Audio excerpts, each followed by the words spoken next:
விநாயகனையும் வேலவனையும் தொழுது கோவை நகருக்கு அருகில் அறுபடை வீடு என்னும் தலத்தில் 6 படை வீடுகளிலும் விளங்கும் முருகனை அங்கு பிரதிஷ்டை செய்து சிறப்புமிகு தலமாக உள்ள அந்த அறுபடை வீடு குறித்து அடியனின் சிறிய முயற்சி. இந்த 6 படை வீடுகளின் வரிசையானது கந்த புராணத்தில் கூறியுள்ளபடி பழனியிலிருந்து தொடங்கி கந்தனின் கல்யாண குணங்களை போரில் சூரனை ஜெயித்து திருச்செந்தூரில் ஜெயித்து பின்பு திருமணம் புரிந்த வள்ளி தேவயானையோடு காட்சி அளிப்பதாக கந்த புராணத்தின்படி ஒரு வரிசை உண்டு. ஆனால் திருப்பரங்குன்றமே முதல் படை வீடாக பெரியோர்களால் கூறப்பட்டு வருகின்றது. இது நமது யோக சக்கரம், உடலில் உள்ள இந்த யோக சக்கரங்களின் வரிசையில் ஒவ்வொரு படை வீடும் ஒவ்வொரு யோக சக்கரத்தினை பகுதியினை குறிப்பதாக அமைந்துள்ளது என்று பெரியோர்களால் வழங்கப்படுகின்றது. மூலாதாரம், சுவாதிஷ்டானம், மணிபூரகம், அநாகதம், விசுத்தி, ஆக்ஞை, சகசிராரம் என்னும் சக்கரங்களின் ஒவ்வொரு இடத்திலும் அங்கு கந்தப்பெருமான் வீற்றிருப்பதாகவும் அதற்கு ஒவ்வொரு தலத்திலும் அது சிறப்புடையதாக விளங்குவதாகவும் அந்த கோயிலின் அமைப்பும் அவ்வாறே அமைந்துள்ளது. அதனை குறிக்கும் வகையில் இந்த பாடல் அமைக்கப்பெற்றுள்ளது. இந்த பாடலின் சந்தம் என்ன? தானனன தன்னனன தானனன தானா, தானனன தன்னனன தானனன தானா. 6 படை வீடுதனில் யோகமிகு முருகா, சாருடைய சாந்தோக்கியம் சேர்த்தருளும் சேந்தா, மூலமது ஆதாரம் பரங்குன்ற கந்தா, ஞான சுவாதிஷ்டான செந்தூரின் வேந்தா, சீலமிகு மணிபூரம் சார்ந்தருளும் பழனி, ஞால அநாகத சக்கர குருசுவாமி நாதா, ஞாலான ஹதசக்கர குருசுவாமி நாதா, யோகா விசுத்தியின் தனிதை தார் மார்பா, ஆக்ஞாத யோகமிகு சோலைமலை சுவாமி, சகசிரார சாயுஜ்யம் சேமம் தரு கடம்பா, சாலனனி மாண்புடைய கோவை நகர் கோவே என்பதே இந்த பாடல். இந்த பாடலின் விளக்கம் என்ன? இந்த 6 படை வீடுகளும் யோகா சக்கரத்தின் வரிசையில் அமைந்துள்ளது என்று ஏற்கனவே கண்டோம். சாந்தோக்கிய உபனிஷதம் என்னும் வேதாந்த அந்த வாக்கியத்தில், வேதத்தின் இறுதியான அந்த வேதாந்த வாக்கியங்களில் அந்த உபனிஷத்தில் சுப்பிரமணிய சுவாமியை குறித்து மிகவும் விரிவாக கூறப்பட்டுள்ளது. அதனையே இந்த சாருடைய சாந்தோக்கியம் சேர்த்தருளும் சேந்தா, சேந்தன் என்றால் சிவந்தவன், சிவந்த அந்த வெற்றி மலர்களை மாலையாக வெற்றி தரும் மாலையை அணிந்தவன் என்று பொருள்.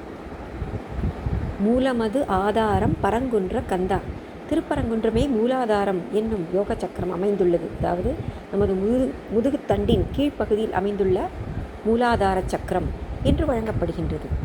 அடுத்த யோக சக்கரமானது சுவாதிஷ்டானம் என்று அதற்கு மேல் உள்ள பகுதியினை இடைப்பட்ட அடிவயிற்று பகுதியில் அமைந்துள்ளது. திருச்செந்தூரின் சிறப்பினை கூறுகின்றது. ஞான சுவாதிஷ்டான செந்தூரின் வேந்தா, இந்த திருச்செந்தூர் என்பதே இந்த சுவாதிஷ்டான சக்கரத்தை குறிப்பதாக அமைந்துள்ளது என்று பெரியோர்கள் கூறுவர்.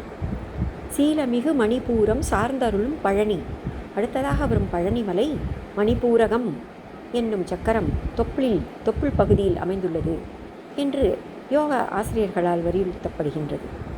அதனை குறிக்கும் வகையில் இங்கு இந்த சீலமிகு மணிபூரம் சார்ந்தருளும் பழனி, ஞாலான ஹதசக்கர குரு சுவாமிநாதா, சுவாமி மலையில் வீற்றிருக்கும் சுவாமிநாத சுவாமி, அது அநாகத சக்கரம் என்னும் அநாகத சக்கரத்தை குறிப்பதாக அமைந்துள்ளது.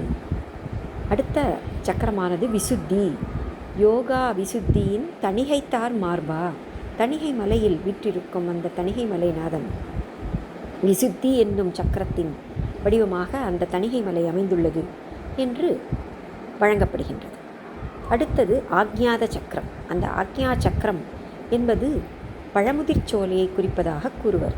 ஆக்ஞாத யோகமிகு சோலை மலை சுவாமி, சகசிரார சாயுஜ்யம், இறுதியாக ஞானம் எட்டும் பொழுது நமது உச்சியின் வழியாக, தலையின் உச்சியின் வழியாக அந்த ஞானம் ஆத்மாவானது நிலை பெறுகிறது அல்லது பரம்பொருளின் நிலையை அடைந்து அங்கு கலக்கின்றது என்று கூறுவர்.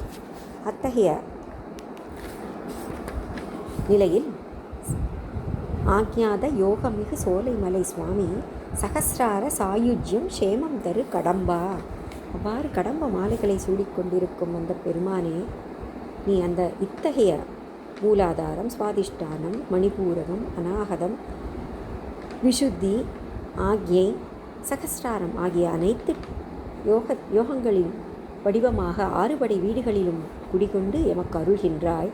இத்தகைய மாண்புடைய கோவை நகர் கோவே, கோவை மாநகருக்கு அரசனாக விளங்குகின்றாய். குறிஞ்சி நிலத்தின் தலைவனாக விளங்கும் கந்தப் பெருமானே, நீ கோவை நகர் கோவாக சாலநனி மாண்புடைய கோவை நகர் கோவே என்று இந்த பாடல் நினைவுறுகின்றது.